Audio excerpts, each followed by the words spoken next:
for you this lesson from Unity of the Keys Spiritual Center.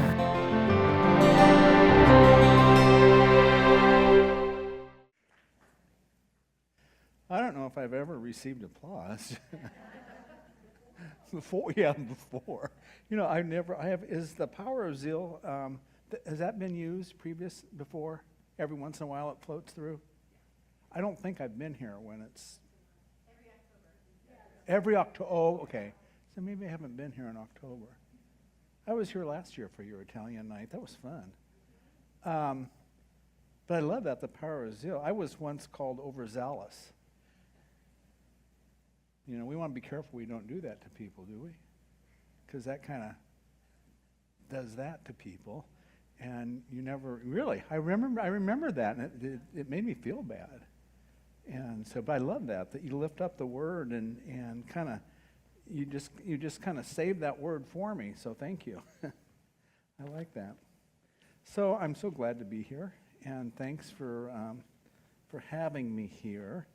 And I'm going to begin with two readings that somehow form the basis for my message, kind of form the foundation for my message this morning. And they're both in Scripture. They're both from the Old Testament. I'm kind of an Old Testament person because I like some of the themes of the Old Testament.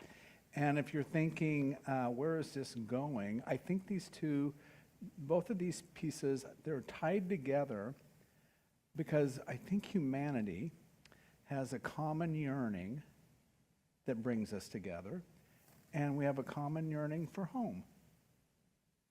I think we all want a safe home, and I think we all want a home that you can walk into and you can feel valued, and you can value the other person, and you know, it's reciprocal. And that we want a divine God, a God who we can love and loves us.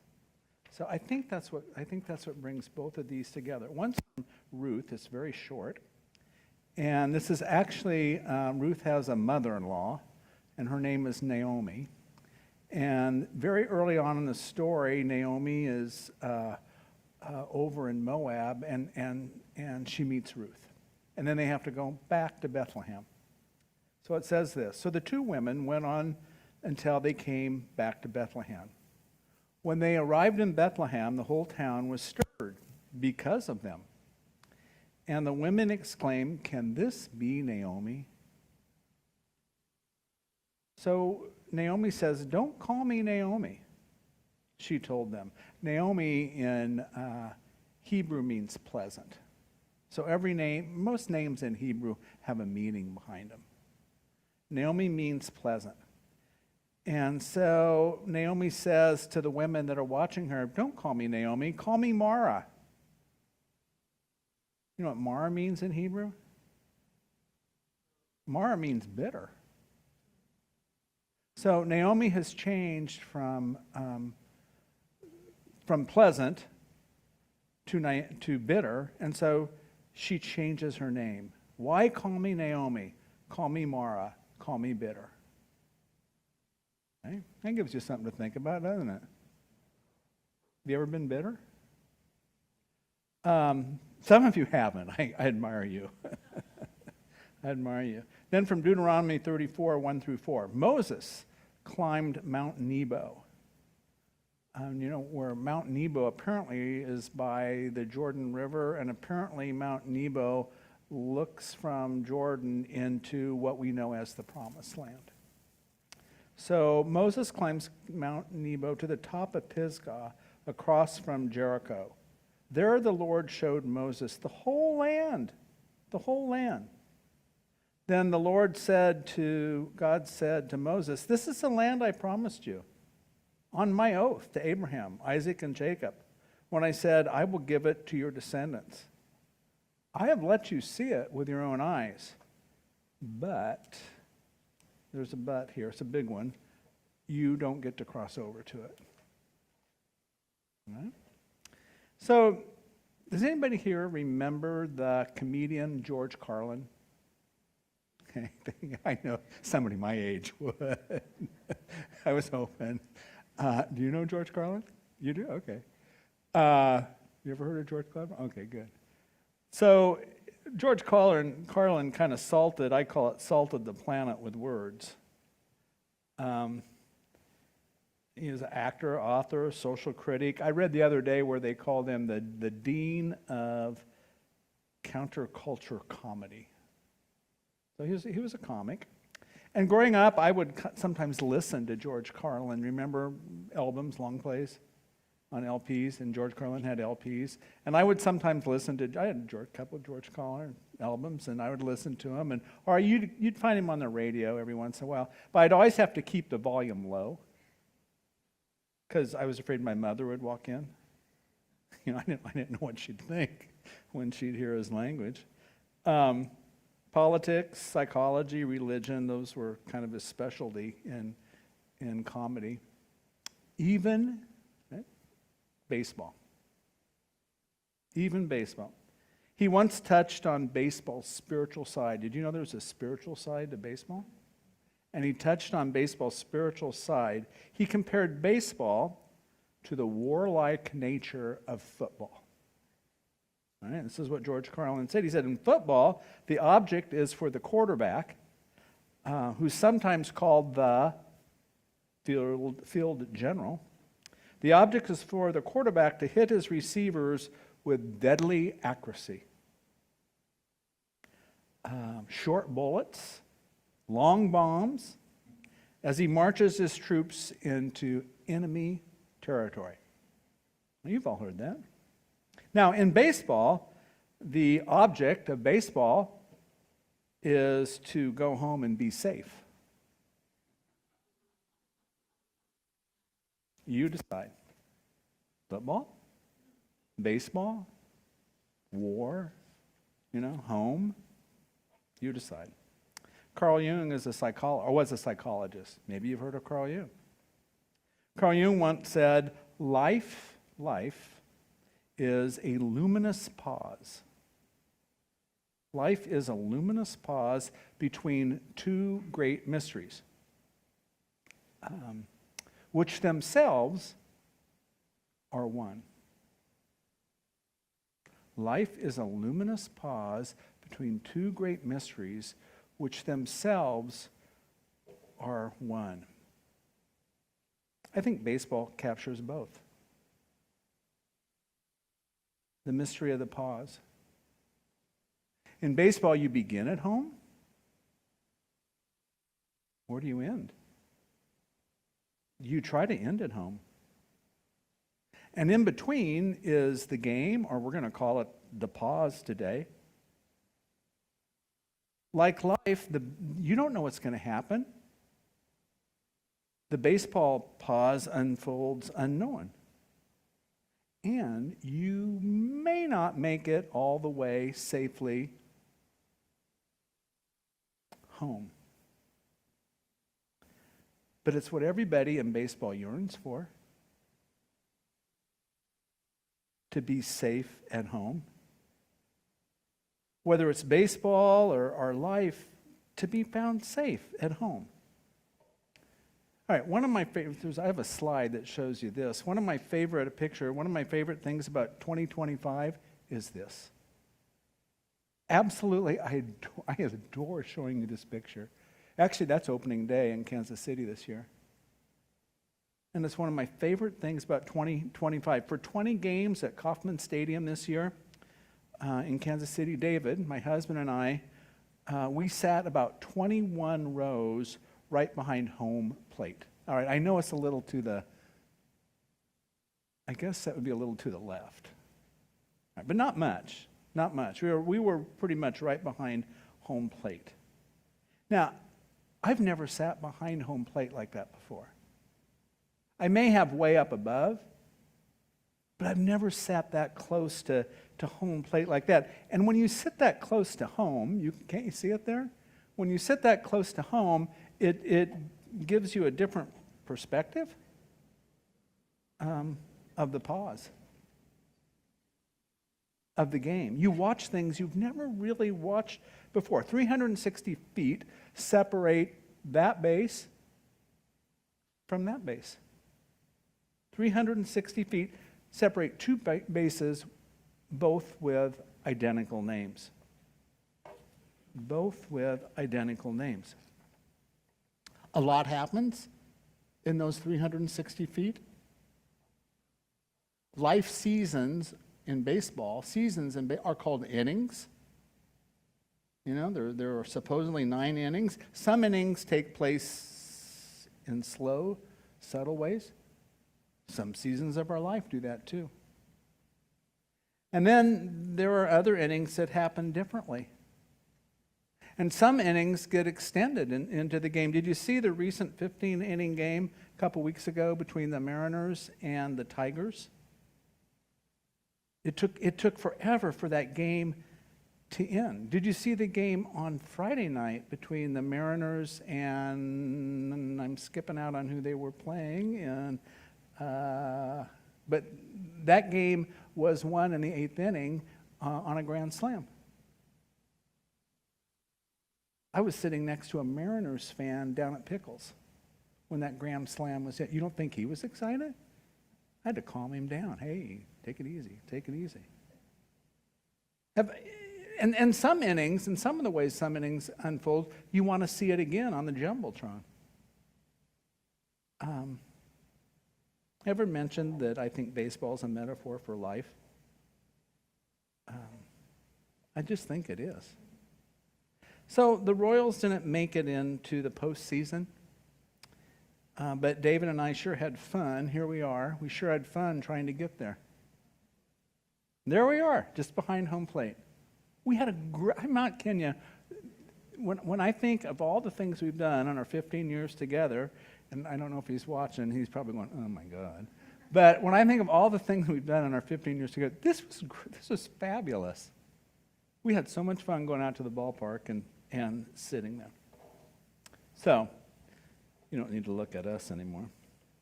Since I last saw you in July, I was last here in July, I have been reading this book.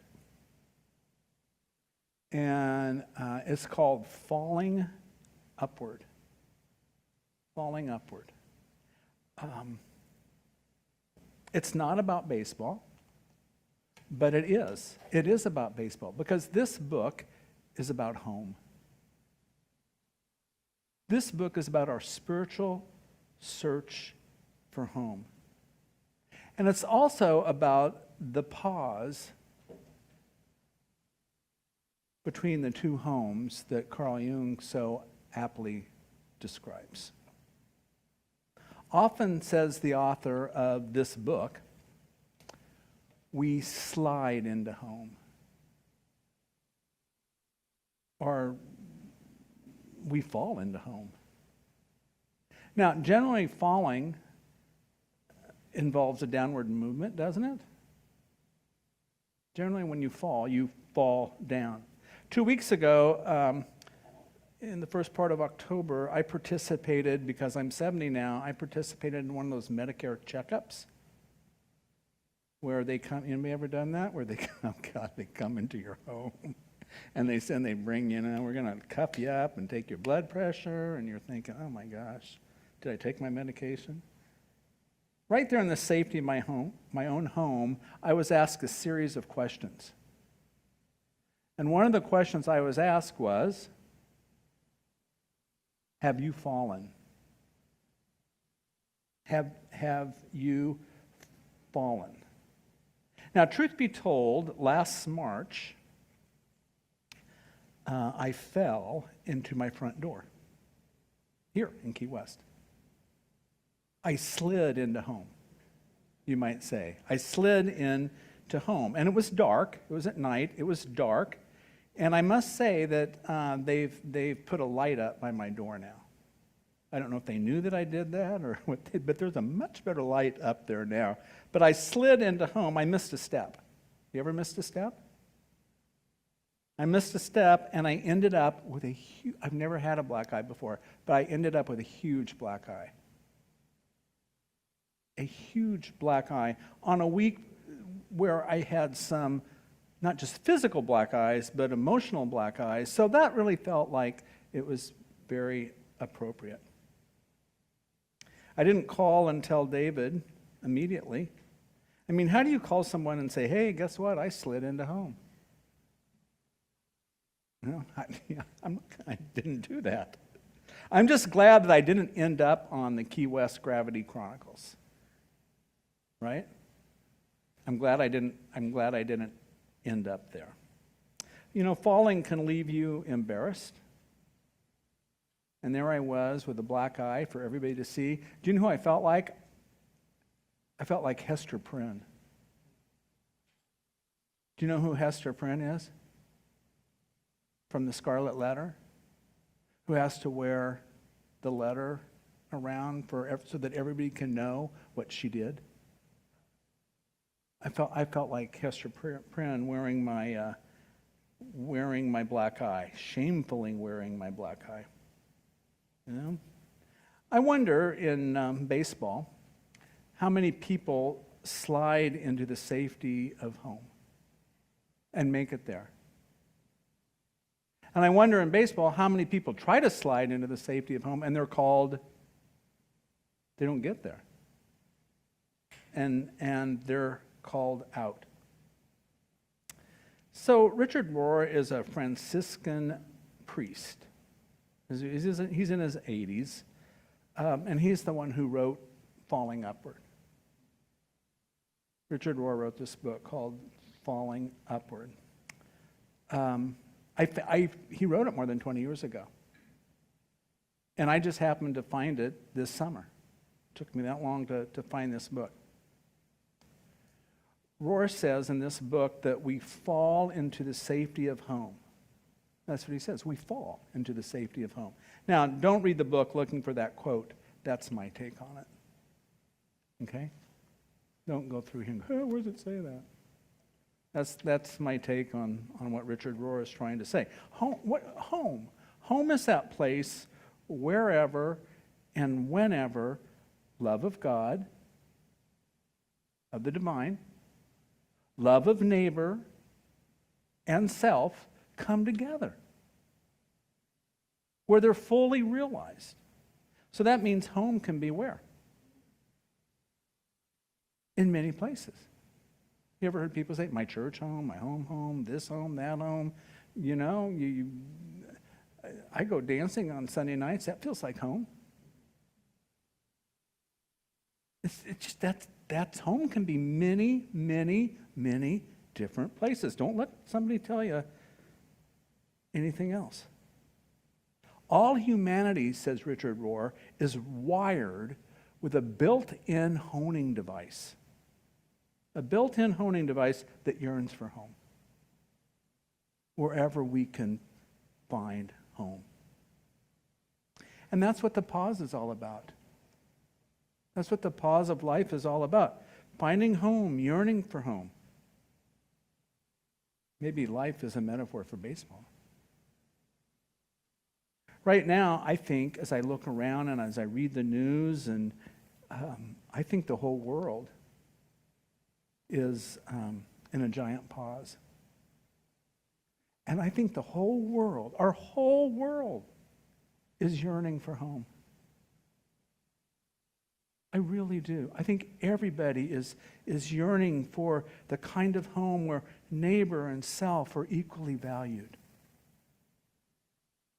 And there's the divine God in the middle of it all, and the fullness of it all is realized. Whether our yearning take place at the intersection of Duval and Petronia. And let me say, I think that's what drove people to that day. I saw the picture of everybody down there. Or whether our yearning from home happened from somebody who's being held in a cell at Alligator Alcatraz. Don't you think they're yearning for home?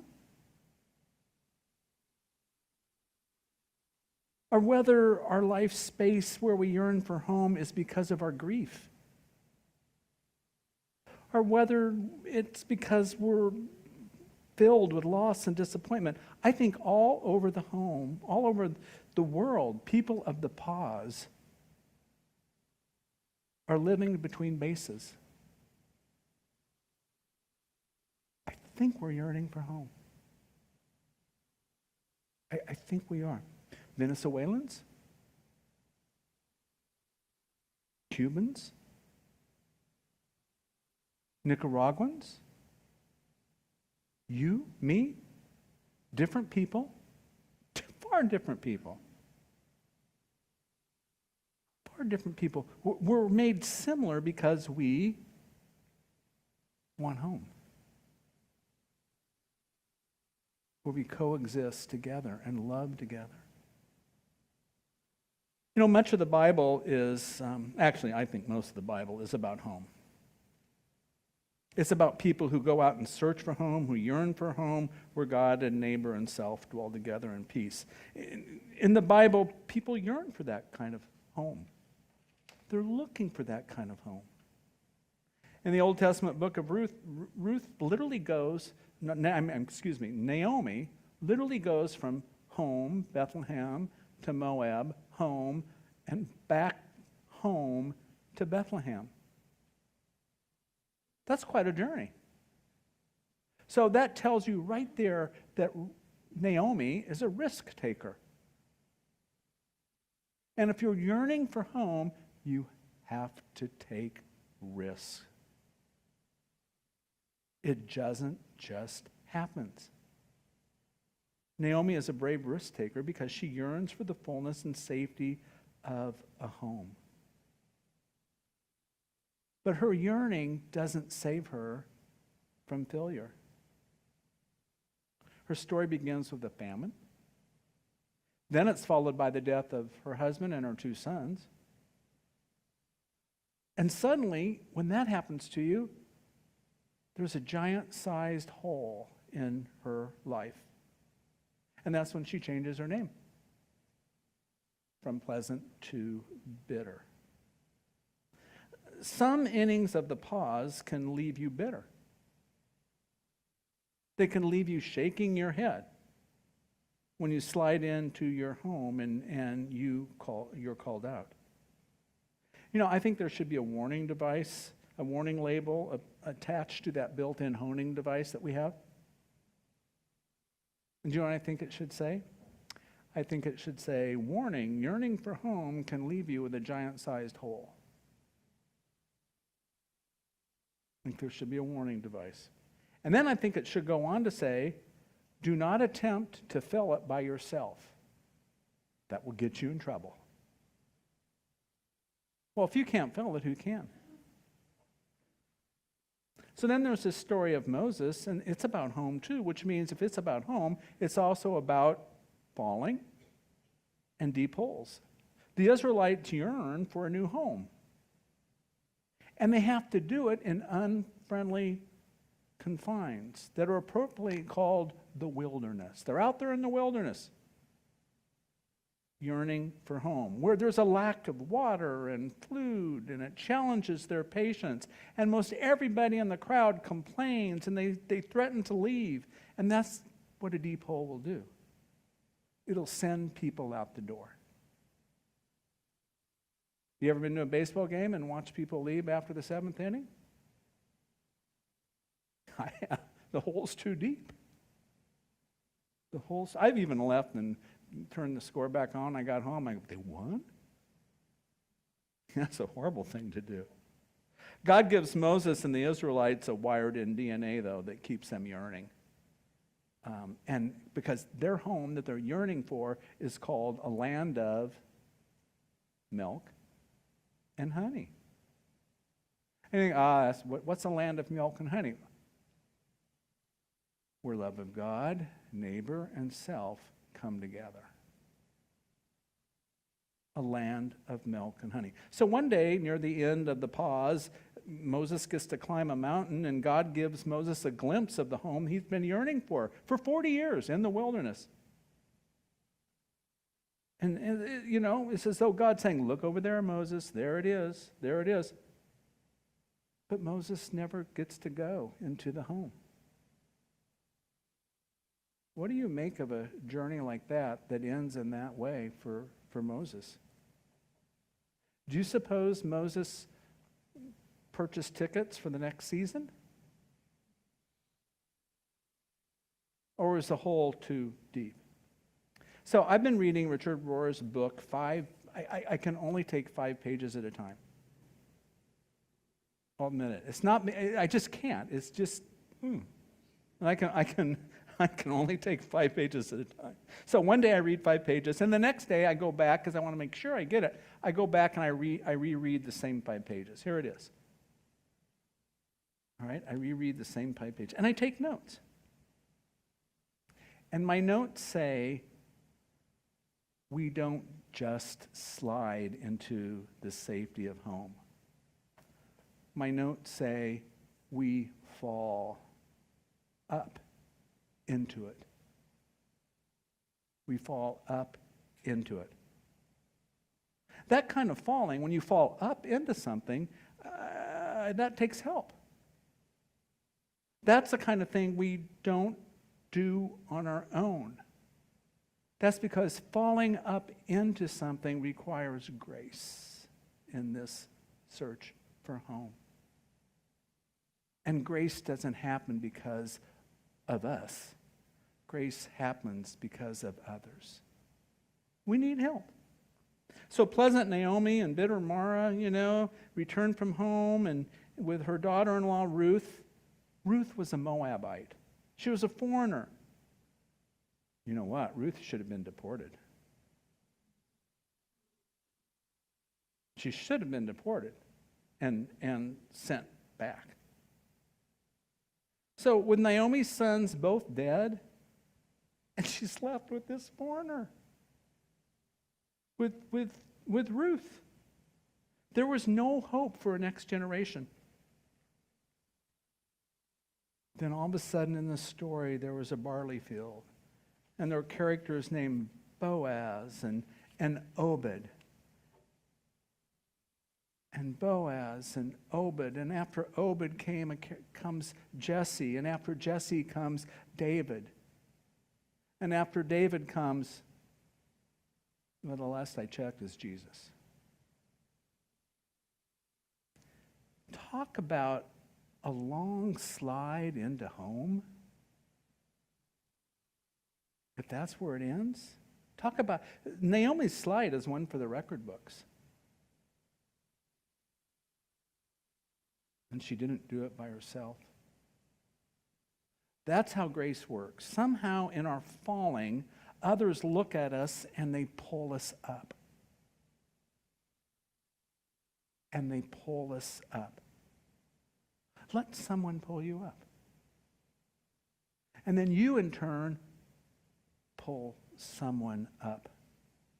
The Royals finished, if you look at the record book, it was an okay year. It wasn't a great year. They finished 6 games back of first place. 6 games back of first place. And so David and I have renewed our tickets for next season. And we're going to sit in the same seats. The same identical seats. We got them. And we're going to be just rows behind home. Not a bad place to be. Amen.